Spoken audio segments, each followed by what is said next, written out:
Okay, good evening po sa bawat isa. So,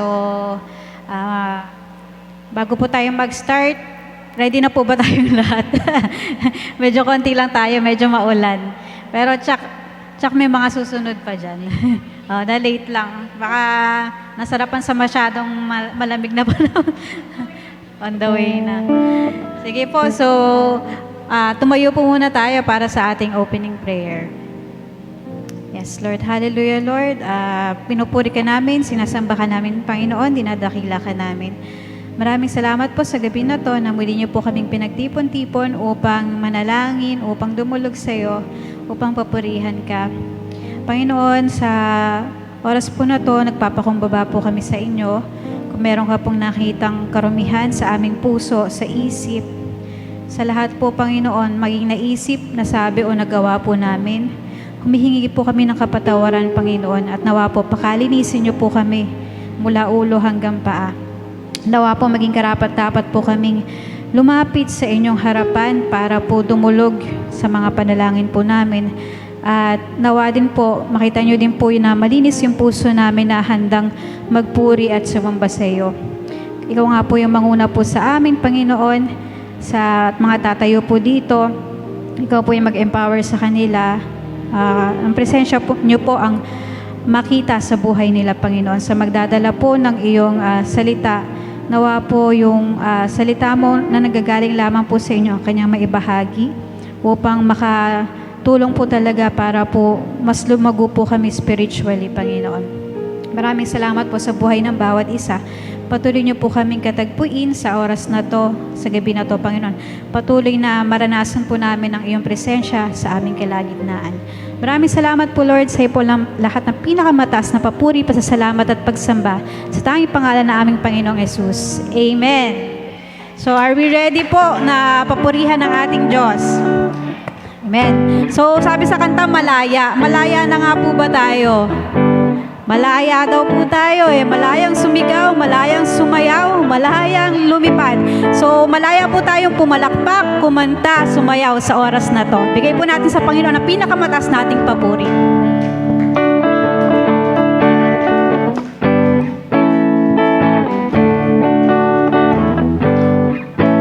Malaya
karanasan.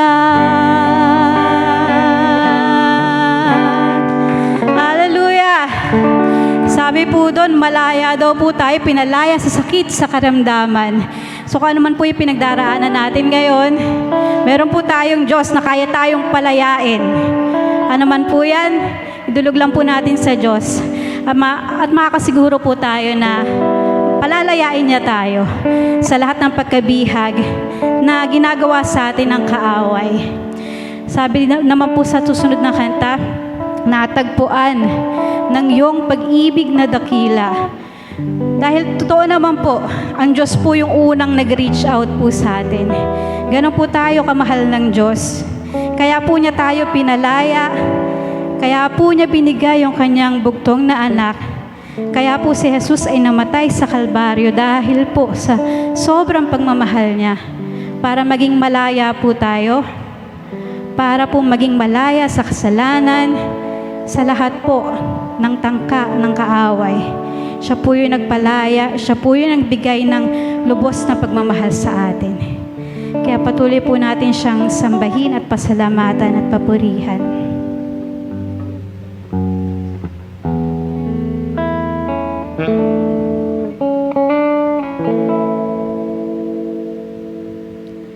Ang tinig mo ay aking hanap-hanap sa gitna ng bawat takot at paghihirap, sa kabila ng aking pagkukulang. Katapatan mo, O Diyos, tanging laang. Sa puso at damdamin, ika'y mananatili. Walang hanggan ang alay mong pag-ibig. Natagpuan ng iyong pag-ibig na dakila. Doon sa krus, ako'y iyong pinalaya. Jesus, ako'y aawit nang walang hanggang pagpupuri. Ang puso ko'y sa'yo iaalay. Panginoon, ikaw ang kaagapay. Kabutihan mo sa akin di nagkukulang. Panginoon, ikaw lang ang kailangan. Magpakailanman sa'yo ako'y mananahan. Sa puso at damdamin, ika'y mananatili. Walang hanggan ang alay mo pag-ibig. Natagpuan ng iyong pag-ibig na dakila. Doon sa krus, ako'y iyong pinalaya. Jesus, ako'y aawit nang walang hanggang pagpupuri. Ang puso ko'y sa'yo.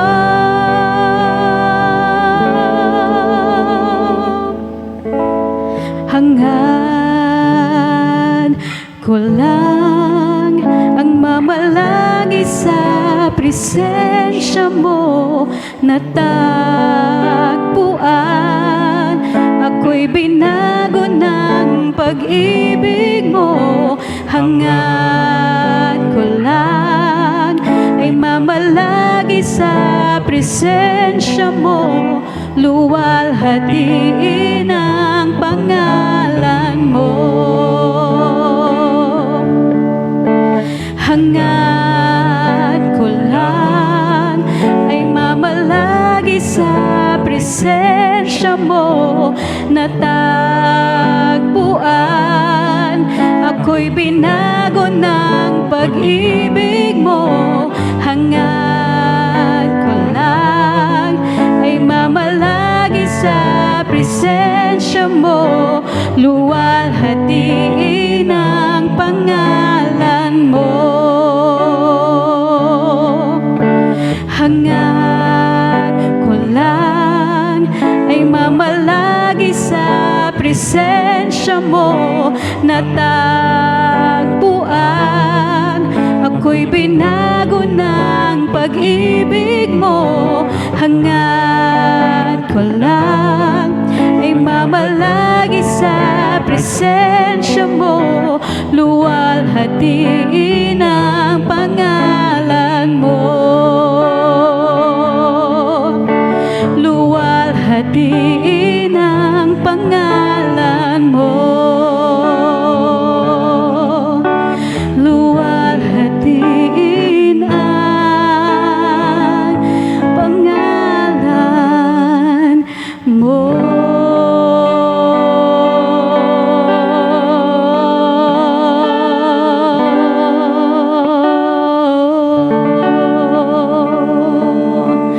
Hallelujah. Maraming salamat nga po, Panginoon, sa pagmamahal niyo po sa amin. Pagmamahal na nagpapalaya. Kaya po dapat po yung buo naming pagtitiwala sa iyo lamang po namin ilagak, Panginoon, dahil ikaw lamang po ang may control sa lahat ng bagay, Panginoon, sa aming buhay. Kaya sa iyo po ang pinakamataas na papuri, pasalamat at pagsamba. Sa tanging pangalan ng aming Panginoong Jesus. Amen.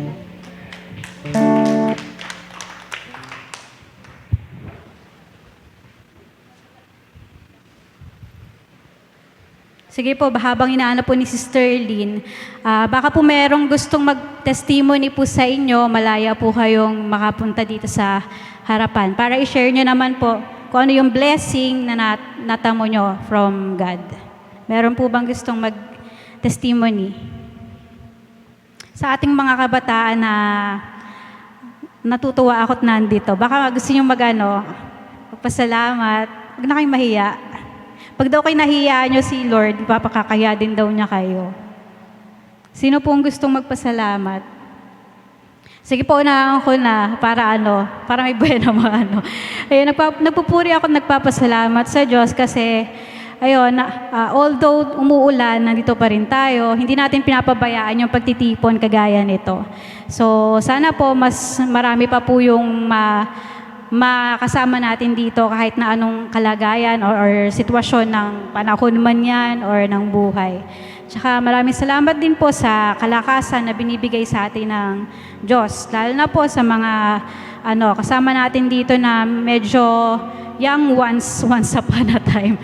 So nagpapasalamat po ako sa nanay at tatay ko na laging binibigyan din ng kalakasan. Dahil wala naman pong ibang kayamanan na meron kami kundi yung health lang, di ba? Sabi nga po, health is wealth. So meron pa po bang gustong mag-testimony?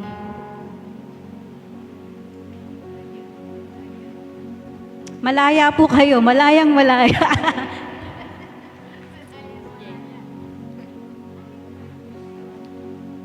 Hello, magandang gabi po. Ako, papasalamat ko lang sa Lord yung tulad dito, nakaka-attend tayo kahit malakas yung ulan. Kanina nga parang hindi kami makaka-attend ni Bernard Pero sabi ko, basta huminto yung ulan, a-attend ako dati. Tapos ikaw, baka ako attend ka. Tapos yung kasama ko kasi, kaibigan ko si Minnie, sabi ko, attend tayo basta walang ulan. Ang masama kasi umuulan Kaya yon, isang pasalamat sa Lord yon. Tsaka yung kwento ko lang yung konting maiksi lang. Naalala ko, matagal na yon. Dapat nga si Bernard mag-testimony nun Kaya lang, iyaano ko na rin kasi natutuwa rin ako sa Lord. Kasi imagine mo, pati sa internet talagang makikita mo nakagabay pa rin ng Lord Kasi dati yung internet namin nawala, kulang 2 days. Wala kami internet. Ang hirap pala pag walang net, ano. Pati yung biyanan ko, hirap na hirap kasi tumatawag yung anak niya. Ngayon, sabi nung chinek kasi Converge yung internet namin eh. Sabi nung Converge, nireport ko sa Converge na wala kami internet ng 2 days. Pero nung nireport ko, chinek nila yung internet namin, dapat daw i-fiber na. Inisip namin, tataas yung kuryente, yung namin, babayaran. Lagi nga kaming budget niyan eh. Kung pwede nga 500 yung internet, gagawin ni Bernard. Kaya lang, ala naman ng 500, no? So, sabi nung pero bago nangyari yon, may tumawag sa kanyang Converge, sabi niya, "Sir, baka po gusto nyong i-converge na yung internet nyo."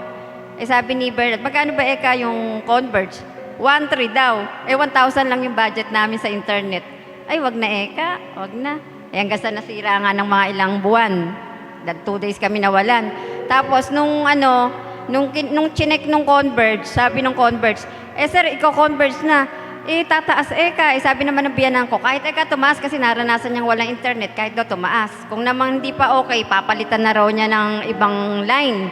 Kasi kami na lang naiwan sa looban, kami na lang naging Converge, yung iba nag-PLDT, yung iba nag-Globe. Pero sabi namin, okay na kami sa Converge. Ayos naman yung internet, kaya nga lang nawala. Ngayon, sabi nung kausap namin, sir, hindi na hindi na namin yan, itataas. Basta, kasi kayo na lang naiwan. Kami na lang daw yung hindi fiber. Kaya sabi namin, hindi na nga namin kaya yung budget. Sabi namin ni Bernard. Tapos sabi, hindi, wala na kayong babayaran. Basta, aayusin namin yan. Kaya tinan mo, yung palang napakabuti ng Lord, di ba? Budget na budget ka, alam niyang kulang. Tapos nasira ang 2 araw, yung ambiyanan ko, nagagalit pa, naiinis. Parang naiinis kasi nga, 2 araw, naiinis na nga. Gusto nang alisin yung Converge. Pero tinan mo, makikita mo yung kabutihan ng Lord na huwag ka nang magpalit ng line. Tapos ginawa pang fiber, di ba? Yun, ganun pa rin yung binabayad namin. At ngayon, dati, yung kasing prayer meeting natin at saka yung Sunday service natin, ina-upload ni Bernard yan. Nung hindi pa fiber yung namin, kulang 2 days pa bago ma-upload. Kaya yung mga nagtatanong sa kanya, ba't ang tagal naman yan? Kuya Bernard o Brother Bernard. Hindi nila alam, mahina yung net namin. Kaya 2 days, 3 days. Ngayon, minutes lang, pasok na. Kaya lahat nasesendan na sa mga nagtatanong sa kanya. Kaya yun yung kabutihan ng Lord. Kaya salamat sa Lord kasi hanggang sa internet, nakagabay siya, di ba? Kaya yun, thank you Lord.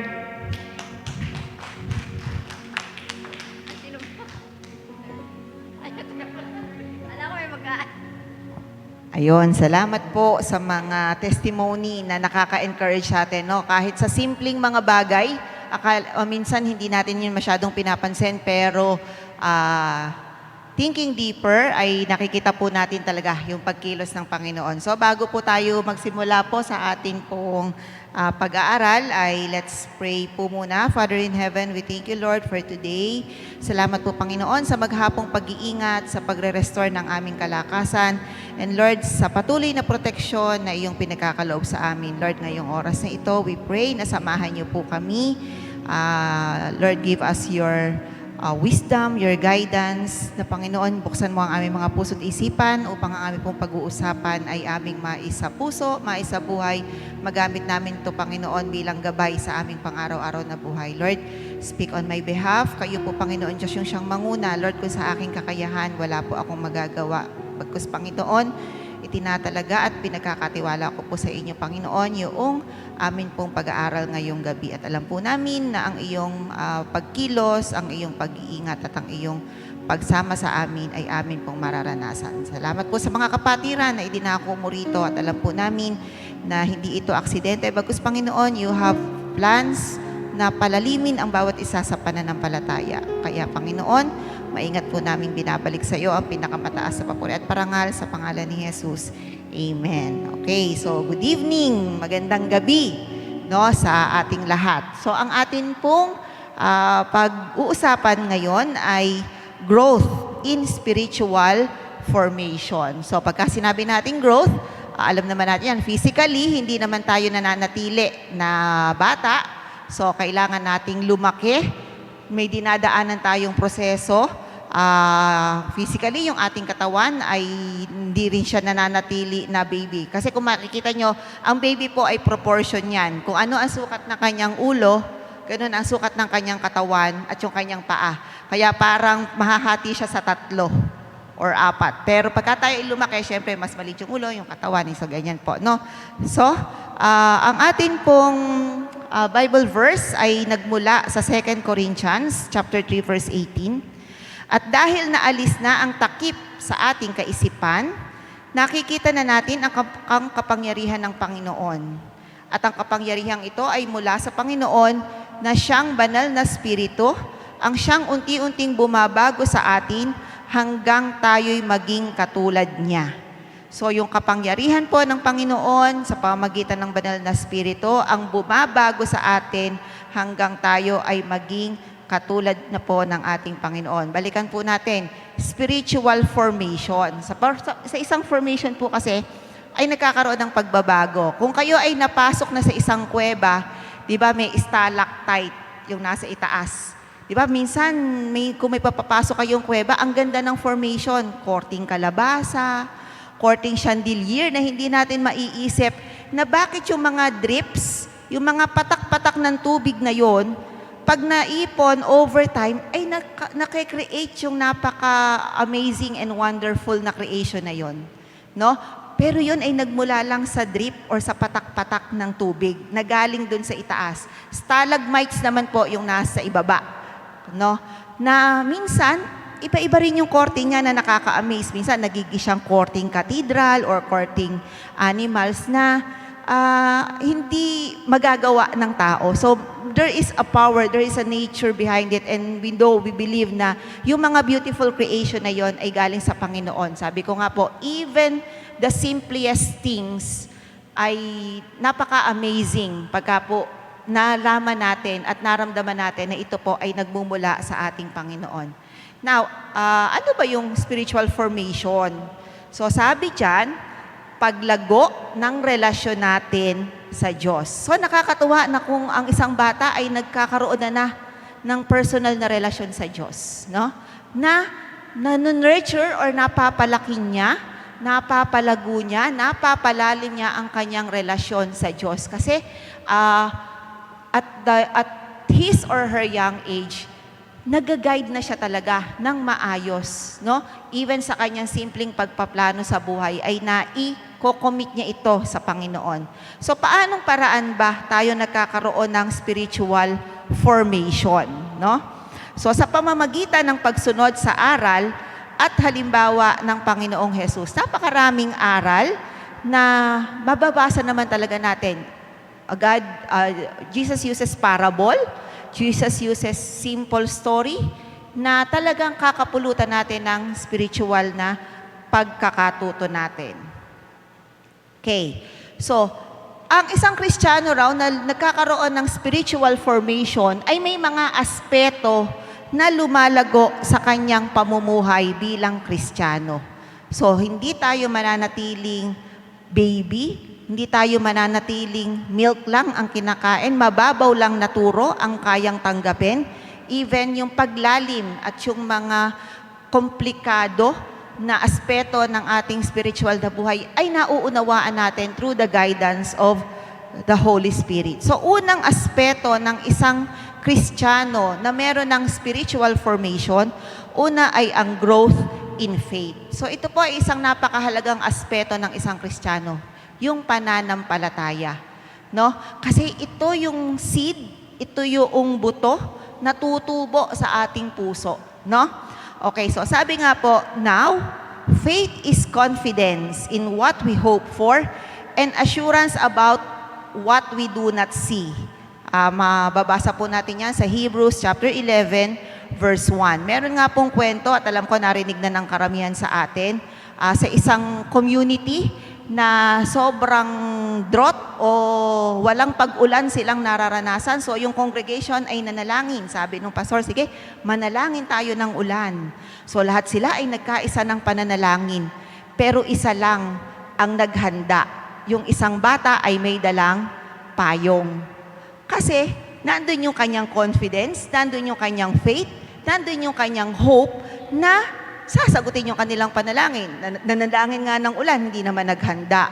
Paano kung umulan? So, yung bata lang talaga, yung nakita yung faith na, ay, mananalangin kami ng ulan. So, I have to be ready. Magdadala ako ng pananggalang sa ulan. Magdadala ako ng katibayan na uulan. So, meron akong payong. And paano ba natin nurture yung faith?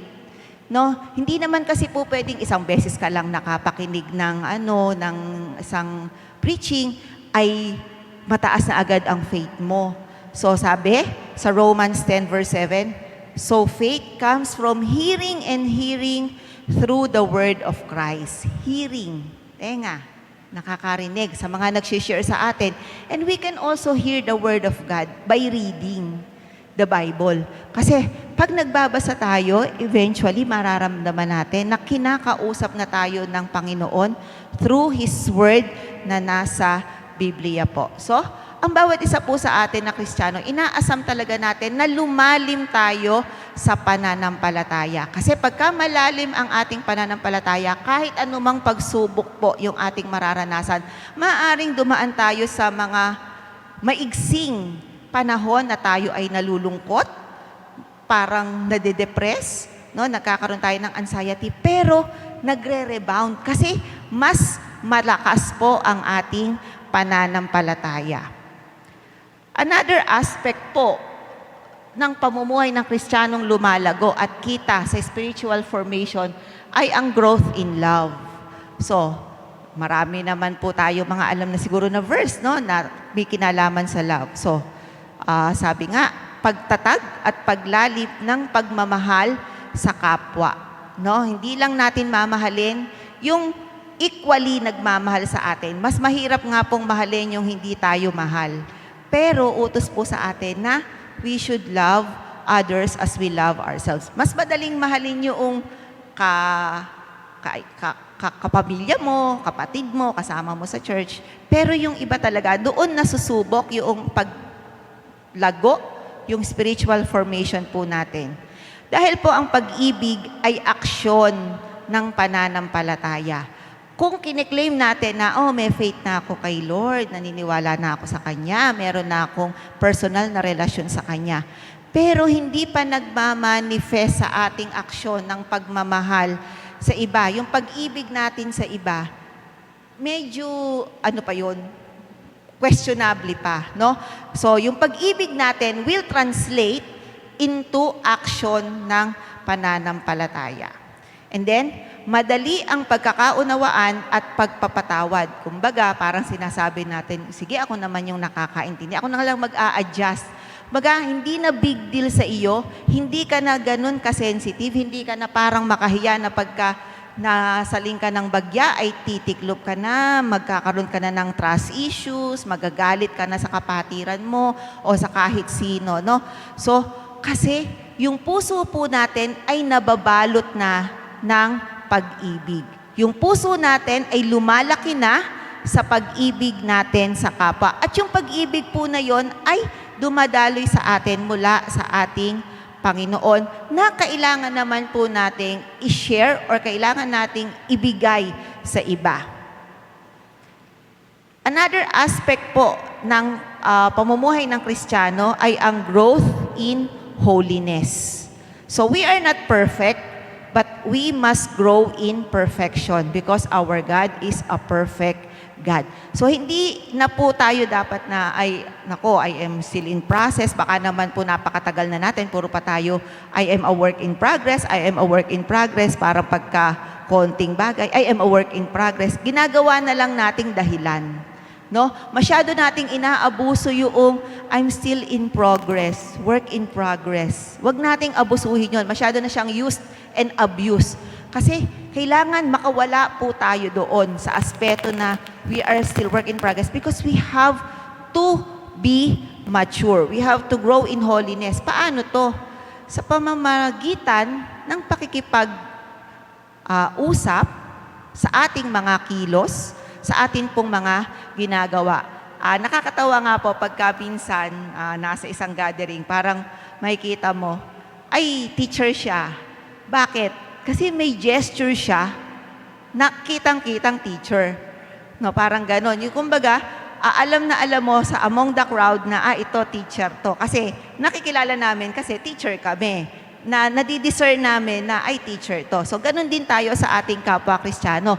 Nadidiscern natin na, ay Kristiyano to. Kapananampalataya ko ito. Kapatid ko ito sa Panginoon. Kasi, yung kanyang ipinapakitang pag-uugali, pinapakitang paraan ng pananalita, paraan ng pagkilos, ay nagpapakita ng ating holiness. At dahil gusto po natin yon, syempre hindi po natin kino-compromise yung ating pananampalataya sa pamagitan ng ating pananamit, no? Even sa mga simpleng mga bagay ay nakikita po yung holiness sa atin. Ito po, growth in fruitfulness. So maganda po na sa atin pong Sunday teaching ay ito yung ating tinatalakay. At nauunawaan natin bawat isa ang kahalagahan ng fruit of the Spirit. No? Ayon po sa Galatians 5:22, the fruit of the Spirit is love, joy, peace, patience, kindness, goodness, faith, gentleness, and self-control. At bilang mga anak, tayo ay mamumunga. No?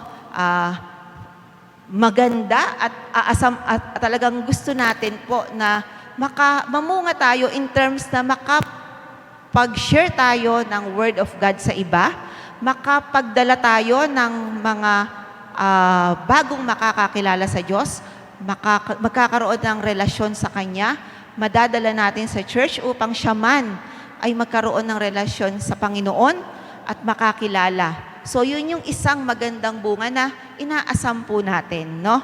So, we grow in fruitfulness. The growth in fruitfulness. Ito naman po, sa series po ng ating pinag-aaralan, hindi ko na po babalikan, pero maganda nga po na sa series po ng Sunday teaching natin ay mas nadidetalye at mas nahihimay kung paano ba tayo mamumunga bilang mga Kristiyano. Not dala-dala at ine-exemplify po ang mga katangiang nabanggit dyan sa Galatians 5:22. Yung love, yung joy na mas malalim kaysa sa happiness, di ba? Yung peace na kahit na may mga pagsubok, may mga problema, ay nandun yung kapayapaan ng ating puso dahil nananatili tayo sa ating pananampalataya.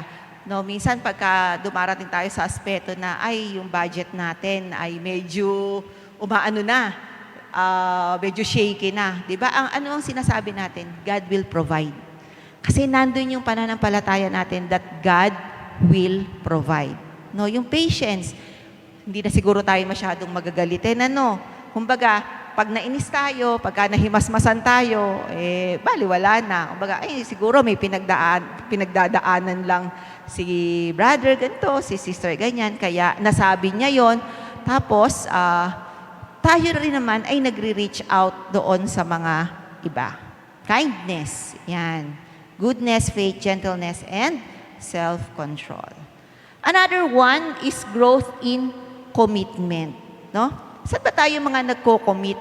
No? Ano ba yung pinaglalaanan natin ng oras? Kasi pagka nag-commit tayo sa isang bagay, hindi lang tayo nagko-commit dahil trip lang natin.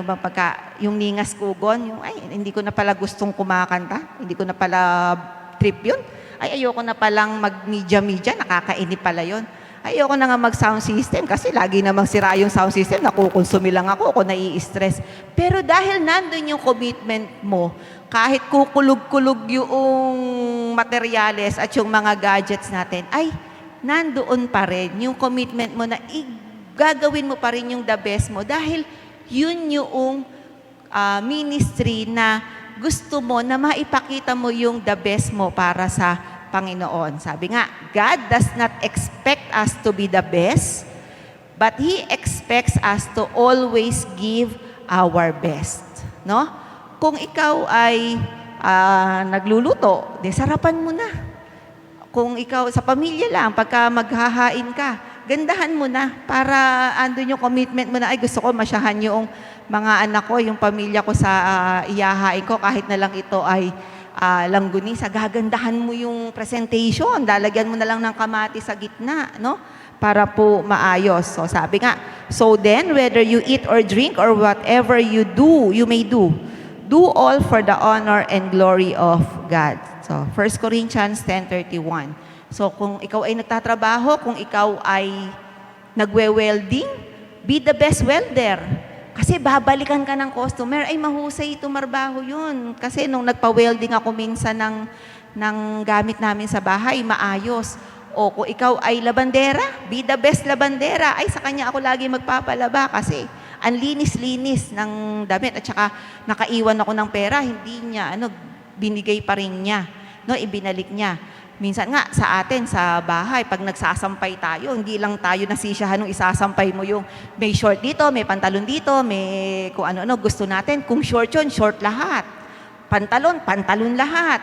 Pagka t-shirt, t-shirt lahat. Ayaw natin nung yung kuwelyo, kung saan-saan napupunta. Kumbaga, ginagandahan natin para bang sampayan siya, pero gusto mo, ang tanaw mo, mukha siyang department store. Mukha kang mamimili ng ang ganda naman ng pagkakaayos ko ng damit na to, kulay-kulay. So, ganun po, kahit gaano kasimple yung ating ginagawa, we can give glory to God and we can show our commitment. No? Okay po. So, sa relasyon rin po natin sa pamilya, no? Kaya nga nakakalungkot na may talagang nagpupursue ng divorce, no? Yung mga ganon na hindi pa nila naiisip that it will cause a dysfunctional family. Yun nga kumpleto na yung nanay at tatay, minsan hindi pa nagiging maayos yung pamilya. What more kung ma-approve yun. Kaya nga nung minsan nasa bangko po ako, merong lalaki doon na sabi niya, ma'am, pwede bang magtanong? Sabi ko, ano po yun? Sabi niya, pwede po bang magpapirma ako sa anti-divorce law? Sabi ko, ay oo, sige, pipirma ako at baka po ako pagkaiyan na-approve. Yung mister ko ang kauna-unahang mag-avail at pag-ipunan. No, baka mag-loan at biglang yung divorce na yan. Kaya po tutol na tutol po ako dyan sa divorce. Pero spiritually speaking, family is the basic unit. And our first ministry is our family. So, dun pa lang sa maliit na unit na yon, if we have the commitment to put the seed of faith at maipakilala natin ang Panginoon, magkaroon ang pamilya natin ng relasyon sa Diyos, palagi ko walang magiging problema. No? So, totoo, maraming problema sa paligid, maraming mga nagnana-rating of hearts kasi sa iba, no? Maraming mga sumasa kabilang bahay, pero alagaan natin yung pamilyang meron tayo. No, the basic unit na meron po tayo, which is our own family. Lagi nating ipanalangin, lagi po nating idulog sa Panginoon ang ating mga pamilya. Mga kabataan, idulog natin sa panalangin ang ating mga nanay at tatay. Kung tayo pa lang na nanay ang umaattend sa church, gawin natin commitment na ipanalangin natin yung ating asawa, yung ating mga anak, yung mga kasama sa bahay. Kung tatay pa lang ang umaattend, ipanalangin na maisama at maipakilala at magkaroon ng relasyon sa Diyos ang ating asawa. Kung tayo ay may mga kasama pa sa bahay, biyanan, mga kapatid, hipag, isama natin sa panalangin because prayer is powerful and that is one of the best commitment na magagawa po natin. And then, ayun, growth in contentment. Yan. Ang tagasunod ni Kristo ay madaling masiyahan sapagkat ang kasiyahan niya ay hindi nakasandig sa mga pagpapalang material, kundi sa mga bagay na may tunay na kabuluhan, may kinalaman sa buhay na walang hanggan. I believe na itong pandemic na nangyari sa atin makes us realize ano lang ba'y importante sa atin. No? Pwede naman pala akong mabuhay nang hindi nakakapag-mall. Kasi for a year and so, bawal tayong lumabas.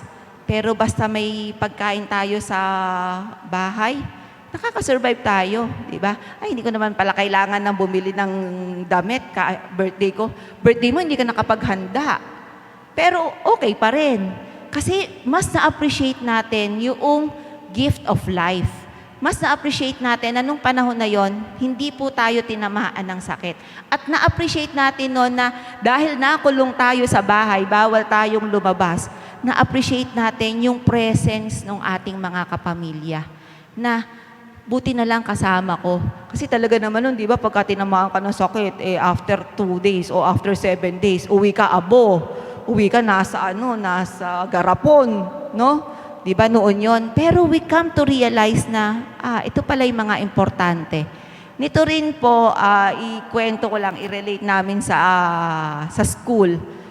Nagbaba po kasi si VP Sara ng ayaw niya nung maraming dikit. Totoo naman pagka nagpunta ka po sa eskwelahan, hindi ka makakadaan kasi may cabinet, kung ano-anong cabinet, tapos kung ano-anong naka-display, napakaraming kulay. So, nung pinaalis niya yon, nung post-pandemic, na bumabalik na yung mga bata, dapat daw walang cabinet, dapat walang kurtina, bukas ang bintana.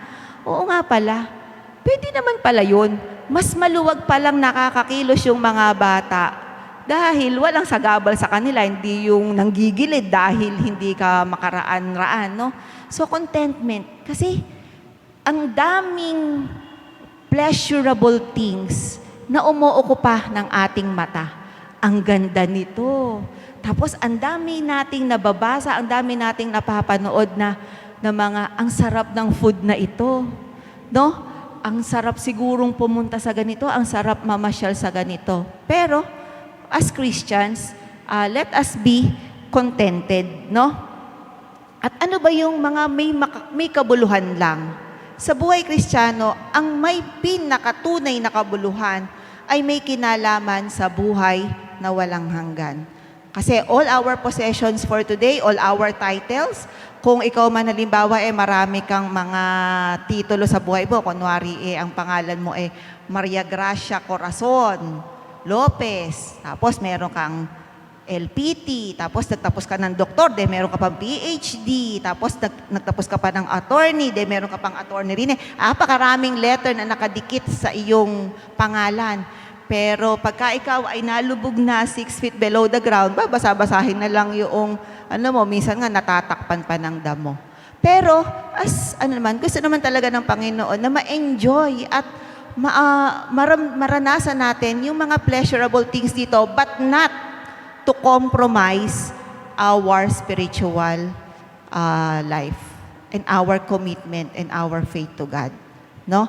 So, may balanse. No? Though we are enjoying these things, tumataas din yung ating level of contentment at tumataas rin po ang level ng ating pananampalataya. So, yun lamang po. Let's pray.